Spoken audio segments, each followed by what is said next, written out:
And for the Pledge of Allegiance, I pledge allegiance To the flag of the United States of America and to the republic for which it stands, one nation, under God, indivisible, with liberty and justice for all.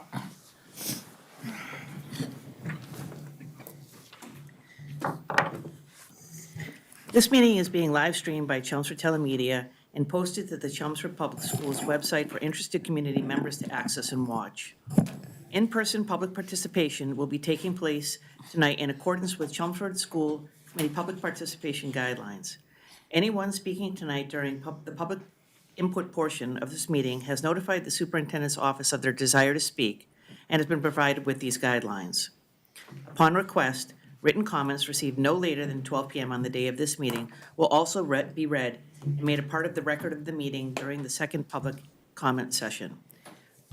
Are there any members of the press present tonight? Hi, Virginia, I wasn't sure that was you. You're not the press. Okay, so welcome to our meeting tonight. Our first order of business is to approve the minutes from our meeting on January 3rd. I move that the committee approve the minutes of the regular scheduled school committee meeting held on January 3rd, 2023. Second. All right, any discussion, corrections, I questions? abstain. Yes? I'm abstaining. Okay. All right, all those in favor? Aye. 3-0, 1 abstain. All right, next up, we'll hear from our Chelmsford High School representative. Hello, everyone. Last week on Thursday, it was Reverse College Day, and the CHS alumni came from different graduation years, and they spoke to all the juniors and seniors about their transition to college, and all the teachers wore all their college shirts. It was very fun. And last Friday, the Southeast Student Organization held a dance, Mirchi, and they were celebrating culture, dance, food, and music. It seemed like lots of fun. And there's going to be the Asian Student Organization on the 27th. They're hosting a fundraiser dance, the Gong Cha, from 6 to 9. And Term 2 closes the 20th, and on February 1st, the Bio MCAS free test is taking place. And next week, the students of the month from all the house offices are having their breakfast for being recognized. Thank you. Oh, and an email was sent out to all the seniors with some scholarship information, and that's in the packets there. Is this also what's on our school website? There is something on, in the newsletter, yeah, and I think it's on the and it's on the website. website for people to access as well, on the front page. So seniors interested in scholarship information, this is Yes. one place that they can go. Okay, terrific. Thank you so much. All right, anybody have any good news? In this new year, we're sharing good news, so if anybody has anything they'd love to share. Go ahead, Linda. Well, they said it all. It was a lot of high school things this past week. I suggest that everybody take some time and read the superintendent's newsletter. It's chock full of lots of good news and accolades of our students. Great, thank you. Yes. Anybody else? All right, do anybody register for public comment tonight? All right. Okay, then I'll turn it over to you.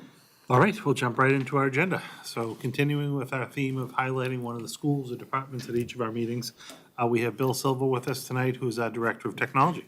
So I'd welcome Bill to give a little presentation overview of what's been happening within the technology department. It's up to you. You're welcome to sit there. I don't think people would mind if you pulled up to the table either. That'd be great. And, yeah, again, the first meeting of the month, we usually spotlight a school. The second meeting of the month, we spotlight one of our departments. And tonight we have Bill, so we can take it away whenever you're ready. All right.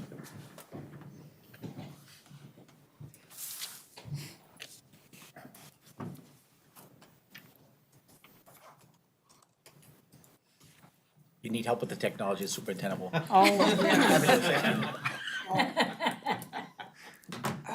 right. I'll make a note of that.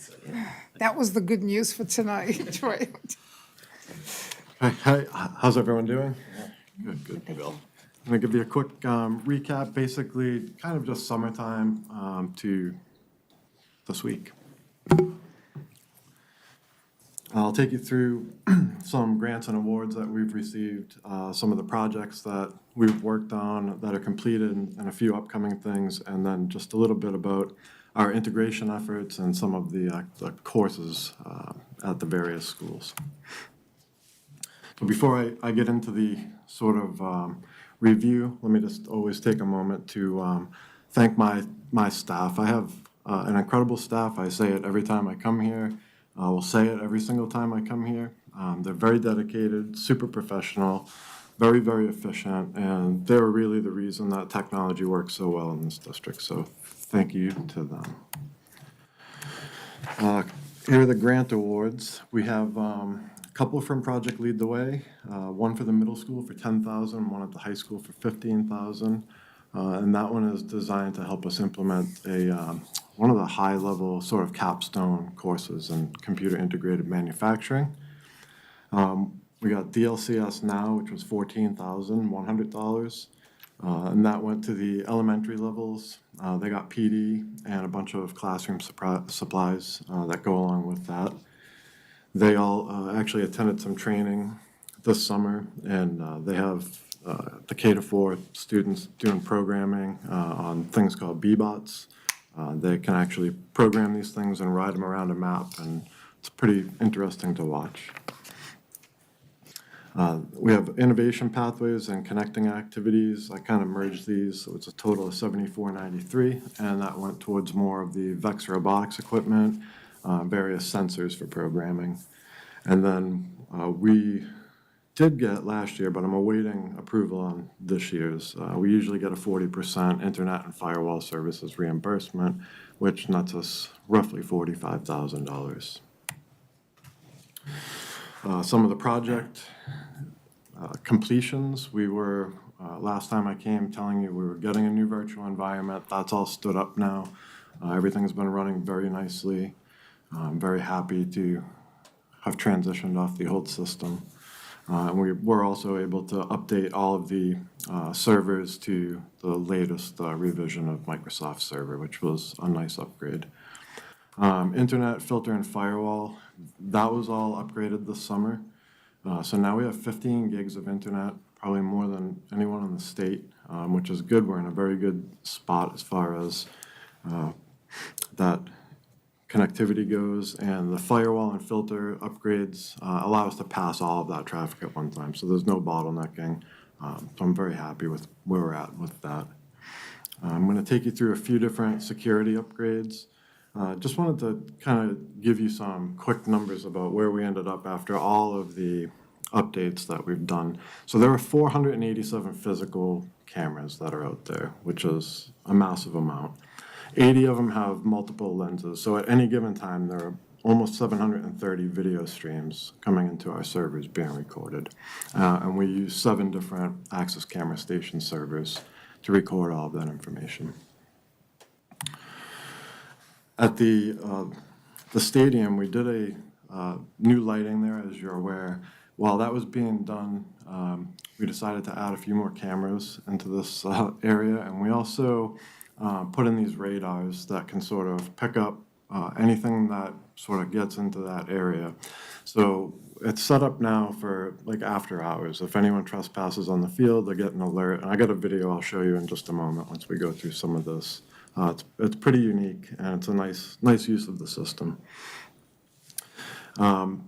Our cybersecurity staff member, Jason Marcoux, he also did a lot of programming with our doors. So now anytime a door is pegged open for 120 seconds, the building administration at every building gets an email alert that something's open that probably shouldn't be, or maybe they're aware that it is, but at least now they're informed. So that was a very nice use of the door programming system. And we also participated in a security audit with the Ed Davis Group recently, so we're looking forward to hearing what they thought about what we do with security and the technology behind it, and any updates or recommendations that they might have for us. All right, I'll show you the video from the stadium here.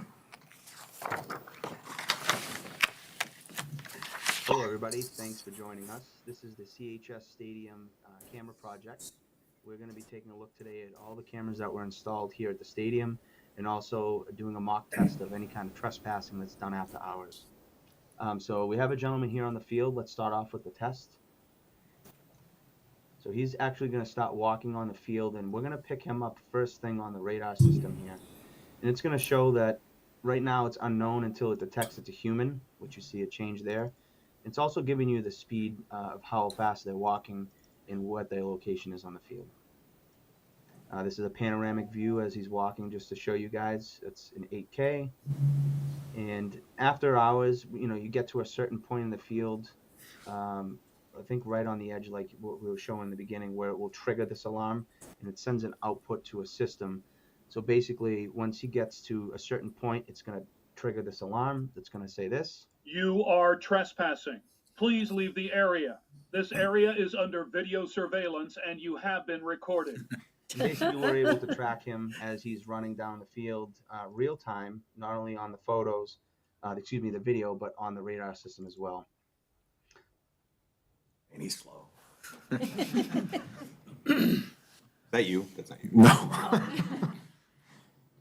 Bill, can I ask you a question about that? Yeah, sure. So if there were just like kids that wanted to go out and practice soccer or football or something and they were on that field, that's what they would hear? Yeah, well, not during the day. We kind of set this up just to stop anyone from ever trying to get on the field or maybe, get into the press Right, box, right. things like that. So I believe it's set for after 9:30, so Okay. really there probably shouldn't be anyone in there at that. I agree, so thank you. Okay, a couple more updates. This was the fourth year of our one-to-one initiative. It went pretty quickly, so the original units that we gave out 4 years ago, that'll actually be retired this summer. And then the library, we've been doing a few updates in there at the high school library. We did a lot of furniture, and then we also brought in more bookshelves this year and 2 new circulation areas. And I'm going to show you some pictures of that as well, which hopefully they came out okay. And the esports program that we were setting up for up there, that is going to kick off actually at the end of this month. On the 23rd, I believe, is their first practice day. Stephen Norman decided he would coach for us, which we're very happy about, and thank you, Stephen, for doing that. And it looks like we're going to have about 16 participants, which will be a nice first season. So I'll show you a few pictures. This is just like an overview of the library. Sorry, Bill. Can I ask you about the Yeah, esports? sorry. Who are the participants? It's what age groups? Oh, anyone from 9 to 12 can So it's participate in High it. school level? Yep. And then, can you just talk just real quickly about what an e-sport is?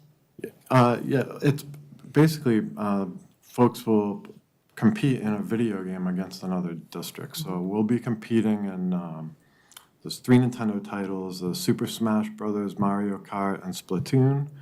And then there's a few PC titles as well. And the kids will kill me because I don't remember all of them. But League of Legends, Hearthstone, and Rocket League, I think, are the 3 for PC. All of that makes sense to me.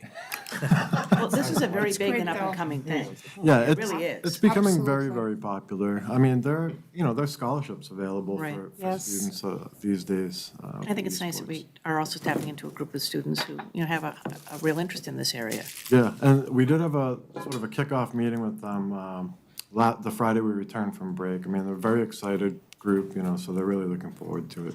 So I think it's going to be great. That's Thank you for great. doing that. Post-high school, I don't think this is always a good career path, but there's a lot of esports people out there that actually made a career out of it. Oh, yes, yeah, absolutely. Yeah, they're interesting. Yeah, And it doesn't require getting up early and running, and like, that's, no, it's true. Yeah. I love running. I will just give you a brief overview of the library here. So you can see the new circulation desk. That's the main one in the top left picture. You can see we had logos put on a lot of the furniture. We took all the large bookcases out, and everything's about waist high now, and it rings the perimeter of the library. Bunch of digital signage went in. That's the blue TV, so they run different messaging for the students throughout the day. And it just seems like every time I've walked through, people are really enjoying it. Like there was a couple of youngsters there after school. They just wanted to hang out and play chess. I mean, it's a nice spot, comfortable place. I think teachers and students have really enjoyed everything we've done there. That is a major change. visually. It really is. Are you agreeing with this? I don't even remember how the old Learning Commons Really? is so nice now, and I love when I have a class in there, or when I stay after school. It's great. There you have it. Absolutely. Couldn't have gotten a better testimonial. I'm glad you were here. And then this is just a couple of shots of the esports equipment. I tried to just highlight, we put in like LED lighting because that's a real popular thing that the kids do with their, sort of the gaming setups at home. We have real powerful computers, beautiful monitors in the PC area. Just tried to do a few unique things to make the space feel fun. And I think we accomplished that. And then this is the Nintendo Switch area. We have 6 Nintendo Switches. They're all sort of anchored up to the wall. All of the backs of the TVs are LED lit, and tried to show you sort of a shot of that. And it just looks really nice, and I think it'll be fun for the students. That's great. That is great.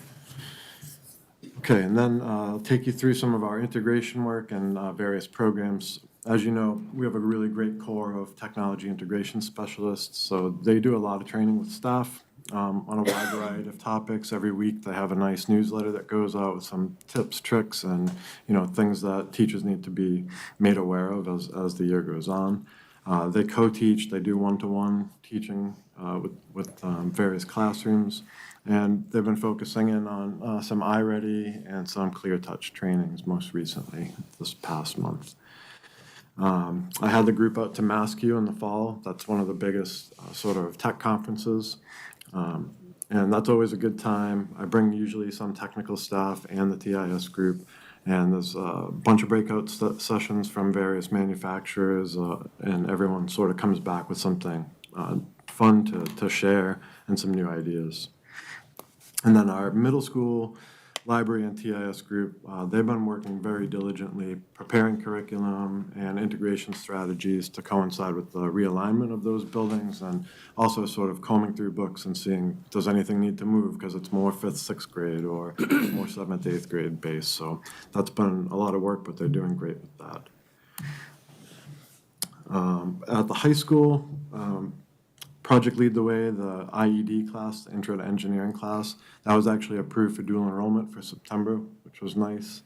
They've done a really good job with dual enrollment in general at the high school, but just kudos to Marilyn Sweeney, working very diligently for business and all of our technology classes. There's very few that are not dual enrollment at this point. There's a real good number that students can take advantage of. Project Lead the Way at the middle school, we extended down to grade 5, and they're doing computer science innovators programming on these items called microbits. So we really have kind of run the gamut now from K to 12. There is some kind of computer science or some kind of engineering, something that's really relevant right now for students all the way through their entire academic career. And then I talked about this earlier, but the tech instructors at the elementary schools, they all went for training at CS for Mass, and they have their students doing programming right down at K to 4. And that's it. That's great. It's really. I personally am so glad to hear more of the courses on engineering. That's been something that I've had a couple of parents comment to me, that if you go into a hardcore engineering program, leaving our schools, the basics of the process of engineering, they already have to have it when they enter that, or they're a bit behind. And so I'm so glad to see this picking up more and more, so that people who are interested can take off with it right when they enter the schools. Yeah, 100%. I mean, this content is very good. We've had we had some students who would actually intern for us. They've gone on to get into an engineering or computer science program at college. They've come back and said, we got so much content. We were really well prepared. So That's great. That's great. A question on the one-on-one. So this year's seniors and 8th graders started 4 years ago as the first group. They've carried it through their, so now their computers are 4 years old. What happens? They get recycled? What happens now And we're now to the end of that cycle. Right, so we will collect everything back, and we do recycle any surplus equipment that we have. And basically, the lifetime on the Chromebooks really is about 4 years. I think you're pushing it to get past that, and a lot of times they will stop getting updates by the end of 4 years from Google. I didn't know if they went back into the system and down to the elementary schools or. We've been very lucky because we got that real big grant award last year for the 2,000 devices. So we've basically replaced everything at the elementaries at this point. In the future, that might be something that we would look at to try to maybe get one additional year of life out of things. But right now, I think we're in really good shape. Just to that, so our fifth graders who are now eighth, they'll turn the device in, and then in the fall, they'll get a brand-new device to get them through high school. Yeah, just a quick comment. For somebody that works in the industry, I don't think a lot of people outside of technology realize how complicated or the complexity that the school district actually, how enterprise all this really is. It's actually a lot bigger than people think, and I think you really nailed it.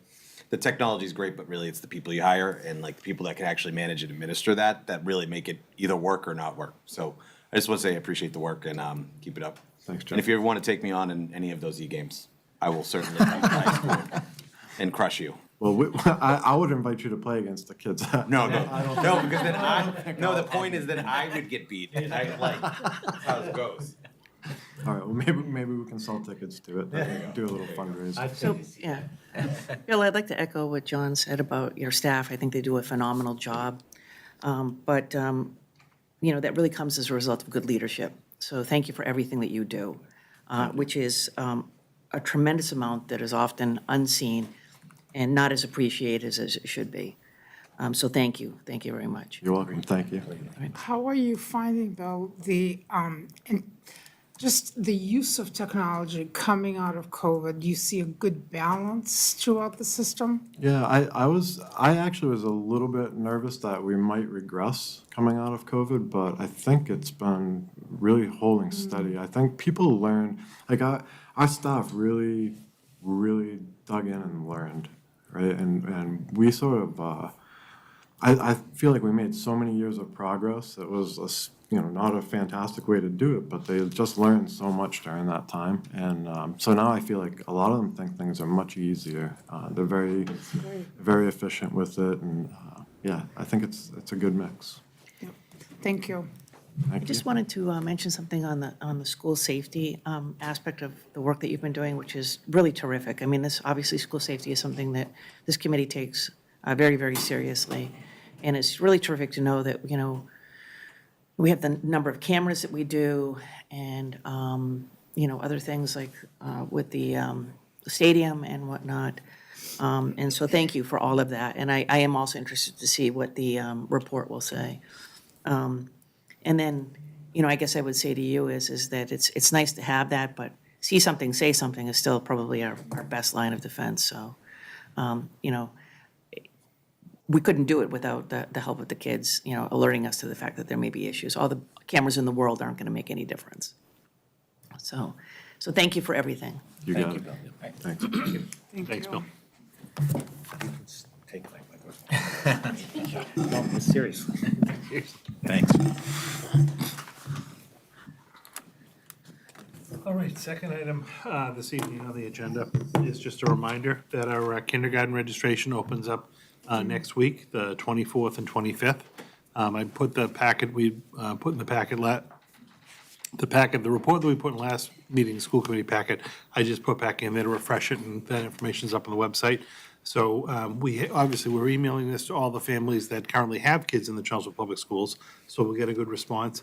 But please share this information with either people in your neighborhoods or any of the groups you're associated with who may not have kids in the Chelmsford Public Schools already. This is their first kind of foray into it. But kindergarten registration, we'll see how this goes. Our first session for the winter registration begins next week. So we'll share that information as much as we possibly can to try to get as many numbers in January that we can. Didn't we just do this? No, It feels like, I no, put I'm it on. kidding, but it Oh, the feels like it was registration? yesterday. Yeah. No, it that we were happens every doing year. this. It's crazy. Yeah. We got It's a like whole, my daughter's in 7th grade now. I don't know. I know, a whole new group coming in. They keep coming. But we do want to try to get them registered if we Wild, can. right? So, Third item on the agenda this evening, I'll actually turn it over to Joanna. It's our second quarter financial report. Thank you.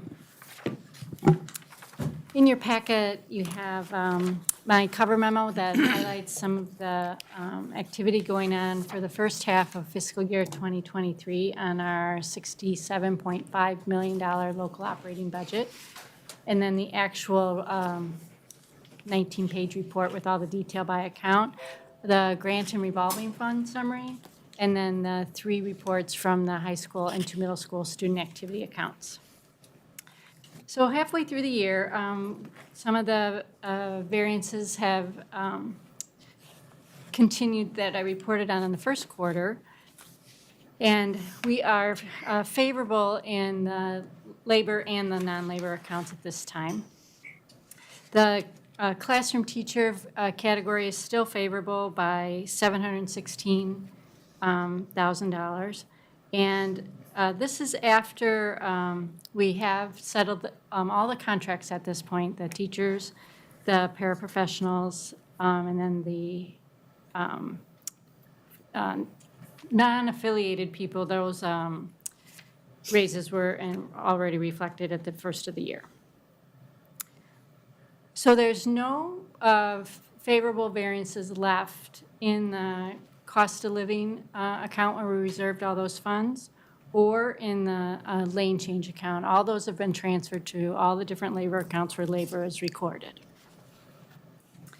And then even after that, we're still favorable because same reasons, people came in to the district a little lower than what we budgeted a vacancy at, which is a master step 3. We're also favorable because many people are take approved unpaid leaves of absences this year, or they might even extend their leave in these next few months of the school year, so that favorable variance may grow depending on that family's decision. The same is true on the specialist teachers, so that's special ed, ELL, reading, for the very same reasons, and that variance is $390,000. That may change if we take the offset to the CHIPS revolving fund. If we end up not needing to take that, the category will be even more favorable. The other favorable category is the employee separation costs. Right now, it's $176,000 favorable. This is when somebody retires, they get the 25% incentive. And remember, we paid those people who retired last year who wanted the funds in July. We ended up paying them a little bit early in June, so it hit in the prior fiscal year, and that's why we're favorable. We did just pay out some of the people, 2 people who asked for it in January of this year. So since these reports are through December, you can't see that, but after those 2 payments, the category will still be favorable by $95,000. And then the last category is the out-of-district tuitions. So this did change a little bit from the last report. And we did receive our circuit breaker allocation from the state, so we know that number now. So we budgeted $5.4 million in out-of-district tuitions. That's cash out the door.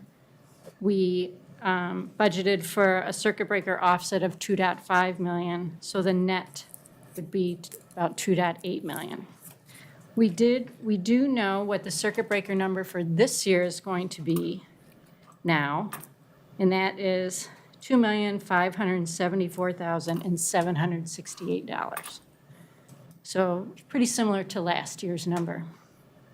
That'll become important when we do the fiscal '24 budget that the superintendent will be presenting next month, because we can only carry over 1 year's worth of revenue. So you'll keep seeing that $2.5 million in all of these reports. And as a reminder, we did not budget for any other offsets such as school choice, a Valley credit, or prepaid tuitions. When you go to the next page, this chart is a little more relevant because it shows our outlook for fiscal '23. And what differed from the budget was we did end up paying prepaid tuitions in fiscal '22 because we had funds available. So what this next chart is saying is if the tuitions stay at the 5.4 million original budget that we thought, when you back out the prepaid tuitions, which was 1.5 million, I think, yes. That 1.5 million is most likely going to be a favorable variance in fiscal '23. And then the superintendent will bring forth recommendations to reallocate those funds for one-time activities. The last section of the report is just a reminder about our school choice revolving fund. Even though we're not using it to offset tuitions, still funds that are available for our district. So we carried over 2.3 million. We're expecting about 250,000 this year. And then the one-to-one computer initiatives is what's funding this that Bill just talked about. So that's the minus 73,000 and 63,000 for those leases. So we are projecting to end this fiscal year with a school choice revolving fund balance of 2.4 million. Any questions on the local operating budget of 67.5 million for this year? I have a question on our out-of-district special education tuitions. Yeah. So I thought that there was some talk about a rate increase, 14% for some schools. So how much is it potentially going to affect us? That will affect us next year, Okay. fiscal '24. 24. And we'll be presenting that in the '24 operating budget next month. Okay, all right. Great, thank you so much. Just a question on utilities. I know Oh, yes. fuel prices and everything else. How is that impacting us? Does it look okay for the forecasting forward for the rest of the year? So we have, the town has contracts with the utilities, and I actually need to call John Souza to better understand when those end. For this year, we're on target, and then we'll see what, if we need to increase more than typically I do around 3% for the following year. But I'll look to them for some more guidance. Okay, but this year would look good. This year, we're okay. Great.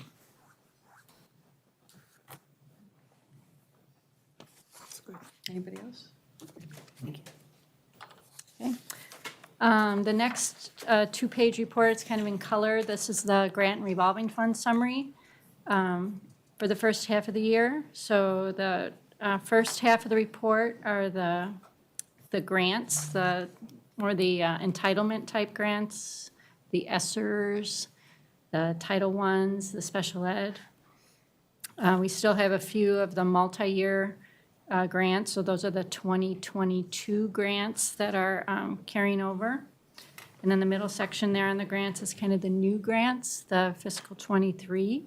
So some of those you didn't see on the last report, like the special ed grant of the 1.3 million. Then the lower part is some of the private grants. And also the circuit breaker is down there. That's our new number. The 2574768, that's our new circuit breaker number for this year. There's also a reminder, we set aside those funds for the Special Education Reserve Fund of the 750. That's on here for us to keep our eyes on. And then the second page is all of the other revolving funds, so school nutrition, athletics, transportation, that. And those are all, no funds are in deficit balance or are projected to be. What's the cap on the new special ed reserve account? It's a percentage of your net school spending, so we're estimating it to be about 1.4 million. As we put 750 in last year. Yeah, that's why I would ask. We might think about making up that difference, just depending on how we look this year. With one-time spending, probably in like more the March timeframe. And just to Donna's question earlier, I know you asked like what the impact of that 14% increase might be. It's not gonna hit us this year, it's for next year. But I mean, ballpark, it could be in the $700,000-800,000 range, just as a rate adjustment, before we even look at other tuitions and things like that. So it's substantial. A lot of districts are struggling. we in towns with how they're gonna fund that. Thank you. Any questions on the grants or the revolving funds? And then the last reports are the student activity accounts. So these are the clubs, sports, teams. So the high school has a balance of all their clubs and teams of $266,460.54. And then all the clubs and sport teams are listed there.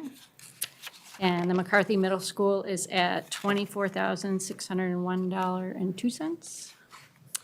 And there's all their little clubs by grade and band, that kind of thing. And then the Parker is at $62,793.35, and there's all their clubs.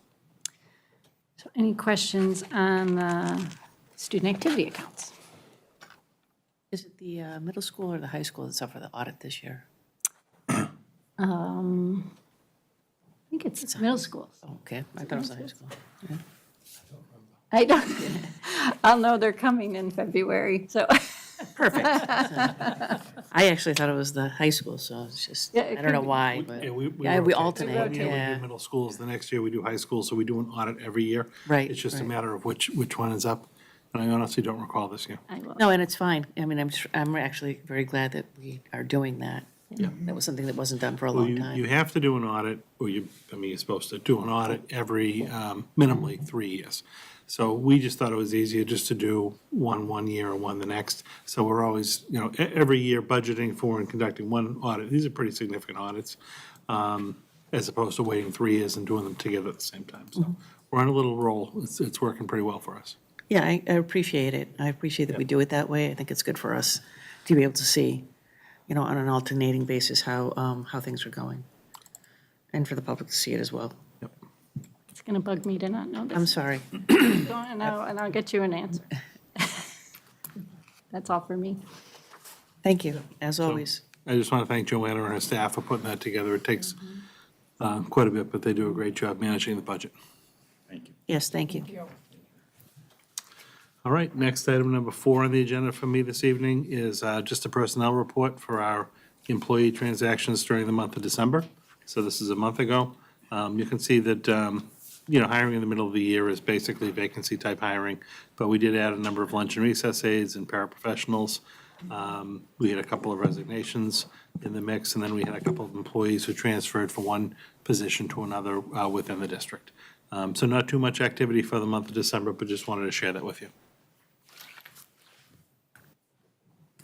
What's the date for folks, I forget every year, for folks to let us know if they're going to be retiring? They had to let us know earlier this fall, Okay. and then they had to rescind by this weekend. So we'll actually be reconciling that list this week. Okay. We'll know then. And obviously, that's a group that we need to kind of think about transfer rounds and things like that, so it's quite timely as we're honing in on the budget. Okay, thank you. Oh, Joanna has an answer. You are correct. The high school student activity account will be audited this year. That was just a lucky guess. Yeah. Yes. What's that? A 50-50 shot. You do. And that was going to drive Joanna crazy if she know it didn't is. figure that Thank out. you. Thank you. Okay with the personnel? Okay with the personnel report? And then last for me tonight is just a couple of field trips. So the first one is actually a field trip that you previously approved. But when we were going through our paperwork for the trip, we realized that the trip was changed from a spring vacation to a winter vacation. So these are our students who are going over to France. Right. Remember, we hosted the French students in the fall? So now our kids are getting a chance to go over to France, and they're going over February vacation, not April vacation. So we just wanted to update those dates for you. And then secondly, a group of sixth graders from McCarthy Middle School doing a PBIS team building experience up in Lincoln, New Hampshire. It is not an overnight trip, it's just a day trip, but it's up to New Hampshire. Is it 2 2 consecutive days, yeah, 2 consecutive days, but they don't stay over. Yeah. So I'd recommend approval of both of those trips. I'll take a motion. Do them both together. Let's do them separately. I move that the committee approves the Chelmsford High School French Exchange trip plan for February 17th to the 28th, 2023. Any discussion or questions? All those in favor? Aye. Aye, 5-0. I move that the committee approves the McCarthy Middle School sixth grade student field trip for team building experience, May 24th, 25th, 2023, to the YMCA Camp at Lincoln in Kingston, New Hampshire. Second. Any questions or concerns? Any further discussion? All those in favor? Aye. Aye, 5-0. And that concludes my items for tonight. All right, thank you. Does anybody have any liaison reports? Jeff? Just to repeat that the Alumni Association, the deadline for present student scholarships, January 23rd, and for alumni scholarships, it's the 31st of January. The Boosters Club met, and they will be having their on March 11th to Saturday for $50. The time will be their St. Patrick's Day fundraiser at the establishment. They also approved, they're going to award this year 10 $1,000 scholarships. And on Monday, August 14th, 2023 at Four Oaks, they will have their second annual golf tournament fundraiser, and I plan to try to find the 16 balls I lost last tournament. So that, I don't plan to score well, I just want to find the lost balls. And lastly, this busy week, the high school PTO will be working on a staff appreciation breakfast for January 25th, and they're working ahead with their committees for the after prom. All right, anybody else? Dennis? Just CHIPS PTO met a couple weeks ago. They have a whole bunch of enrichment activities as usual planned, both January and February. They're having their big sock drive in February. And they just had their staff appreciation breakfast last week. And again, very grateful to the superintendent and the committee for providing some funds to help out with that. And then tomorrow night, Center School PTO will be meeting at 6 o'clock. Harrington PTO did meet. They are going to have their special persons dance on March 18th. Their movie night will be February 11th. They're trying to decide whether or not, what movie that they're going to pick. And they have a hockey night coming up on February 4th. And all of that information is on their Facebook page. They want to make sure folks are seeing that. Their next meeting is February 2nd. John? No, I already. So last week was a busy week. We had South Row PTO, and they do some terrific enrichment activities, as I'm sure all the elementary schools do. But they had the Discovery Museum in for the first, third, and fourth grade, doing light and laser, sound, and magnets. Yeah, they have a book fair coming up in March. Also, the community read-in, which is being organized, I believe, by Joanna Shaw from the Council of Schools, is going to be March 13th through March 17th. So if any of you would like to sign up to read, that would be terrific. They're looking for volunteers. And they'll, South Row will be hosting a science fair. If anybody would like to be a judge, I'll be judging. And I welcome any of you, especially the science teachers, to come along on the 28th of February to judge all of those terrific things that the kids are putting on display and explaining. And then I had the Chelmsford Friends of Music last week, and they had a lot of questions about the middle school reconfiguration, and they'll be meeting with Dr. Lang, I believe in March. Is it March? February? See, either the end of January or early February. Early We have February? a date, I just forget what it is. off the Okay. top of my head. In order to just be able to speak with him more directly about some of the questions and concerns that they may have. So thank you for doing that. Sure. And then we had the Council of Schools as well, and I was at the Chelmsford Friends of You were doing Music, double so duty that I night. don't know if there was anything to report from there. No, good meeting. This was the meeting where they had to have the quorum because they vote on the picture distribution, but that went fine. All of the groups just kind of reported what the different activities they're doing. It really is amazing when you kind of hear all the different fundraising they do individually and support the kids with different enrichments, both in school and field trip wise.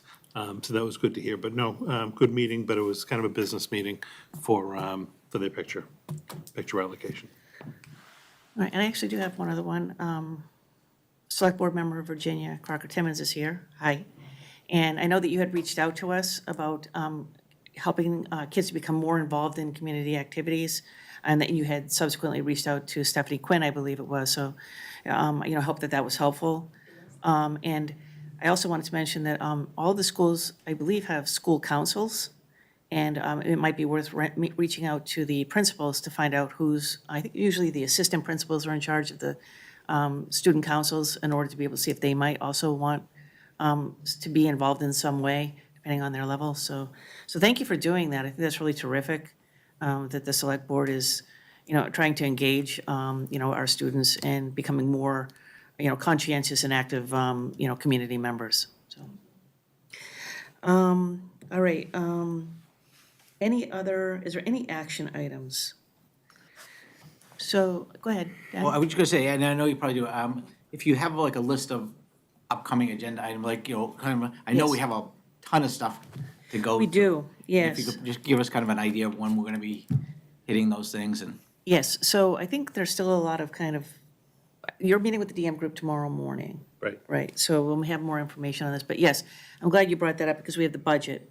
We have the DM group in terms of the strategic plan and, the study groups, is that what we're calling them, or steering groups? Steering committees, Okay. yep. Have been meeting, and they're ready to put forth what their recommendations are. We have the special education audit, we have the Ed Davis report on security. We also have to finish up on our handbook and policies, and I was wondering if in the second meeting in February, we could put our school committee goals back on, just to kind of do a mid-year review. So. This one, yeah, so. Yeah. Just like a timeline. I've got them of all, when- yes. Okay. We've been talking on a regular basis on trying to kind of figure out, like, A lot of the stuff is coming to a head right all. right, Just all wanna at the have a same 7-hour time. meeting. It's gonna be, I That's my think, bedtime. to be honest with you, I think when we hit the end of January, February, straight through April, I think these agendas are gonna be very packed with information, because everything is coming due almost at the same time. But is there anything else anybody would like to see on there? Go, John, ask. What's that? Go ahead, ask. Which one? Tennis court. Oh, yeah. Well, it's, Oh, I have something else today. too. John, that is number 2 on my list, when she we. did ask me about it. I'm starting to spread. It's been 6 months, I'm just saying. The other thing I wanted to bring up, is this new business? Sorry. It is, yes, go Yeah, ahead. so new business. Jay and I have been talking a little bit about walkability for the elementary schools and the schools in general. And I think we want to get that at some point, maybe not next upcoming agendas, but I want to start looking at options to see what tools are out there for school districts to look at the walkability of their schools. Because in Chelmsford, it's actually quite awful. Almost every school that I've been to, and I've driven around different schools now, but especially the area I live in around the Byam, it's non-walkable, right? So we want to have that discussion and see what the school committee can bring to the table for the select board. So I believe that Christine Clancy and the DPW have been doing a sidewalk assessment. for the I'm not lesser asking for a ones. sidewalk No, assessment. they've already done it.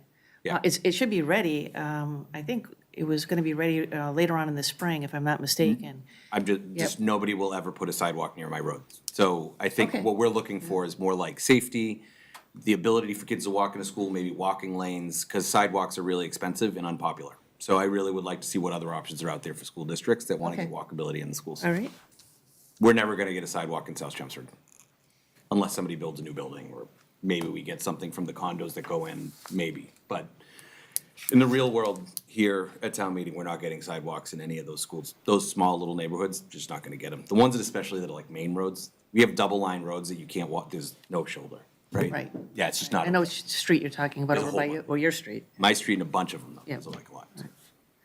That's all I had. And Jay and I have been talking about it, so I'd like to get that on agenda in the next few months. Sorry to throw it out there. That's what you get for not giving me my report sooner, though. That's all right. All right, anything else? All right, then with that, I'll take a. One more thing. Yes. There was an email from a student, a younger student, third grader, actually, and I don't know who responded to it. I didn't get the email. But one of the things for after-school activities, there's like lunch options, or there's like some kind of options. There's a vegetarian option and like regular food option, but there's always beef, right? It's always like a beef product, and there's a lot of kids that can't eat beef. And then the non-beef option, like the vegetarian option, is like a salad. So like kids are eating hot dogs and stuff. I'll find out somebody got it, because the parent called me and was like, I talked to somebody. No?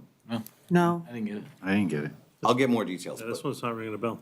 Yeah, there's something to do with the after-school programs that they're serving meals to kids, but because of religious reasons, they can't eat the main meal, and they're No, I like, well, get what's the that. other food? And they're like, it's a salad, and they're like, well, I don't wanna eat a salad, cause I'm a child, so. All right, if we This is can- the after-school one. I think it's, I'll find out the specifics, but I just wanted to check with the group, see if anybody had been, I know he said he'd emailed somebody, and he's a really good kid, he's in third grade, and he like, came up to me and was like, you're on the school committee, I wanna talk to you about something, and I was like, okay. So I figured I owed it to him to Yeah, come if you, talk. I mean, I'll get the you can details, track it around, yeah, yeah. you can take a peek at it. All right, is there anything else? All right, then with that, I will entertain a motion to adjourn. I move that we Oh, adjourn. Excuse me, I apologize. No public comments, correct? No, there weren't any. Virginia, is there anything that you wanted to say? Okay, I apologize. I'm sorry, Jeff. I move that we adjourn again. Nice second for the first time. All those in favor? Aye. 5-0. Good night, everybody.